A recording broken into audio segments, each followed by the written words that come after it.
So what's going on, guys? DIY Dan here again, and this is another episode of Backroads Arizona. In this video, I'm going to be replacing the vinyl insert that goes in all of the trim on this entire toy hauler. Now this is a 2007 Weekend Warrior.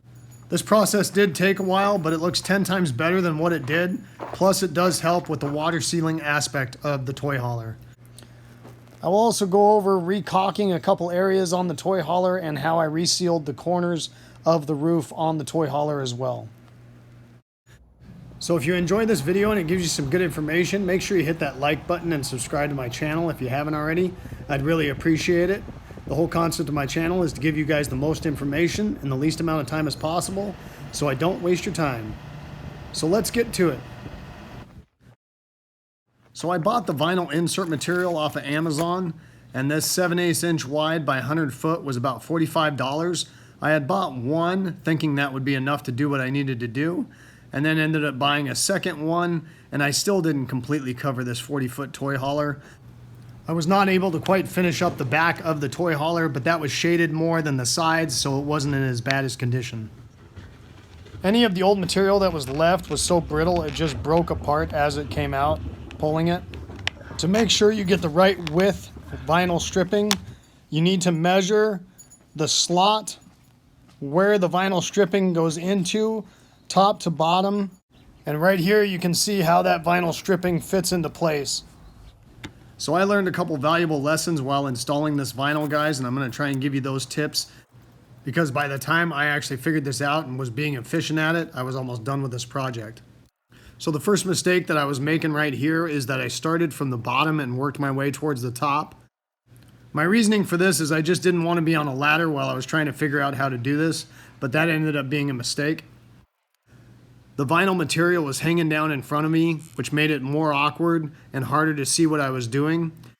I was trying different things to see if it would go faster. At one point I used some diluted dish soap to see if it would act as a lubricant, but nothing really seemed to help as far as that goes, and once I got the routine down, it moved pretty quickly. So on the other side of the front, I went from the top and went down, and that side moved a lot quicker than the first. Now the reason I had actually started on the front was because it was already pretty much torn out and gone, because it had taken the most abuse from the sun. But what I should have done is started on the side, because I knew I was going to do it, and this was by far the easiest one to do. After ripping the old material off, I actually had my daughter help me on this one, and she fed the bottom of the vinyl into the rail, so all I had to do was worry about the top, and that helped us move a lot quicker than what I did doing the front.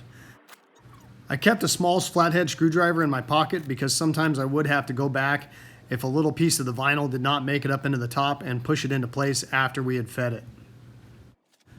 Another thing I learned during this little piece that we were doing is some of the old material was still stuck in the trim, and that would inhibit us from putting the new vinyl in, so we had to pick it out. So after this piece, I ended up getting a blowgun and using my air compressor to blow out the track for the vinyl before trying to install the new material.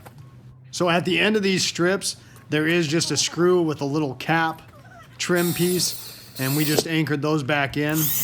You want to make sure you line it up exactly where it was so you hit the same hole through the trim. The next piece I decided to do was above the awning. So I removed the two screws holding the upper bracket that holds the awning in place out of that piece of trim. Then I removed a couple of the screws that were holding the trim to the toy hauler. I unrolled the awning a little bit so I could get the bracket away from the piece of trim material. On this piece of trim, instead of using end caps, they actually tucked the vinyl behind the piece of trim. I used a small screwdriver to wedge between that piece of trim and the toy hauler, and removed a couple more screws so I could get that piece of vinyl out from behind it. Then I cleaned out the trim using the blowgun. I placed the vinyl behind that piece of trim. Then I went ahead and put the screws back in to sandwich that vinyl between the trim and the toy hauler. Then I went ahead and fed that vinyl into the rail, which gave me a nice clean corner. This rail was a little bit more awkward to do the vinyl because the awning was kind of in the way. I also removed the old caulking that was above the trim the blowgun helped to assist with that, getting underneath it and getting that old material out of there. Once getting a little bit of that vinyl in above the awning, I did go ahead and put the bracket back in place that was holding the awning on that side, because once I got over to the other side, I did not want to have both brackets loose at the same time. Then I used some roof caulking to lay a thin bead of caulk above that trim piece and then smoothed it out with my finger. You don't want to lay too thick of a bead of caulking. It's easier to lay a thin layer, run it over with your finger. If it's a little shallow in some areas, lay another thin layer of caulking and then run it over it with your finger again. If you lay down too thick of a bead or an inconsistent bead, you will see it in the end result and it won't look nearly as clean. If you're having a hard time getting a consistent bead with your gun or with your finger, try changing direction or the angle that you are doing the gun or your finger, and sometimes you will end up with a better result. So now you're going to see some of the install in real time after I got the hang of this, so you can see how quickly it can move once you get the hang of manipulating this vinyl. So right here you can see I'm using my left hand to feed the vinyl into the bottom rail for the trim, and I'm using my right hand to kind of cup the vinyl and push it into the top rail of the trim. Then I'm using a little pick or a flathead screwdriver and just running it across the top rail to make sure that it is in all the way. I kept the vinyl material stretched out in front of where I was working on top of the toy hauler. If I did have this to do over again, I would have tried the easiest piece to get the hang of it first down at the bottom, and then I would have went directly to the top pieces, because the more and more you use, the tighter circle it is in the package and the more curly-cued it is, which makes it a little bit more awkward.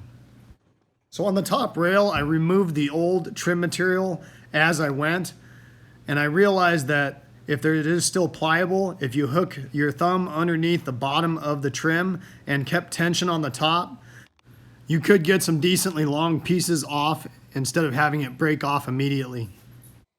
So the other part of this that was a little bit of a learning curve is how to finish off the ends of the trim.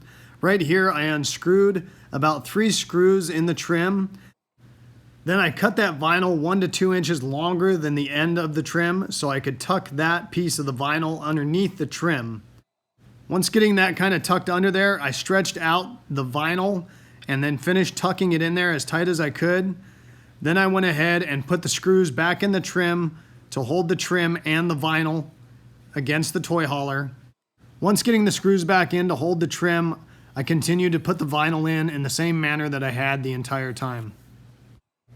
Whenever you have to remove a little bit of that trim to put the vinyl underneath it, you will need to re-caulk that area to seal it back up.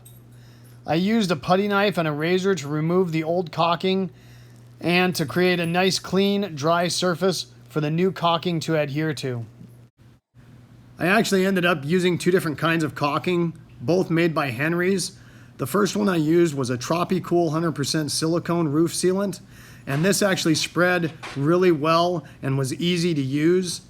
The second one I used was a Henry's roofing sealant, elastomeric, and it just didn't have as clean of a finished product when I was spreading it out. I used the caulking to fill any small cracks, and I also put a new layer of caulk along the top edge of the trim where it seams to the actual roof material. I also grabbed a gallon of this Henry's roofing sealant, elastomeric. I used this product to reseal the 4 corners on the roof because the old material that was up there was starting to crack. I ended up using a putty knife to spread this product around. However, I think a wide bristled paintbrush would work well too. Here's a video of how it looked before I put this material up here. You can see where I pulled the trim back to get the new vinyl tucked under that trim. You could also use caulking to seal that in if it's not that bad, but this didn't look healthy enough where I just felt a new coat of something would be a good idea. And trust me, you don't want to be repairing water damage on the sides of your toy hauler or inside.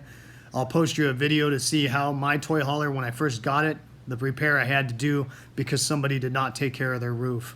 I used that putty knife and razor to scrape any pieces that were loose or looked like they were starting to come off of that corner. Then I used a scrub brush and some watered down dish soap to clean the area completely. Then using my blowgun and some rags, I wiped it dry before applying the elastomeric sealant. So it's been about a month and a half since I put that new layer of elastomeric on this corner, and I hopped back up there to make sure that it looked like it was still adhering good and it wasn't cracking at all. And it seems to be doing really well, so hopefully it lasts a long time. Here's a quick view of that repair I had to do when I initially got this toy hauler because somebody had not sealed their roof properly. And you do not want to have to go through this process, trust me. There is an icon if you want to click on this to see how I did this repair. Hopefully you guys enjoyed this video and it gave you some good information. If so, make sure you hit that like button and subscribe if you haven't already. I'd really appreciate it. The whole concept of my channel is to give you guys the most information in the least amount of time as possible so I don't waste your time. Hope to see you next time. Have a good one. Later.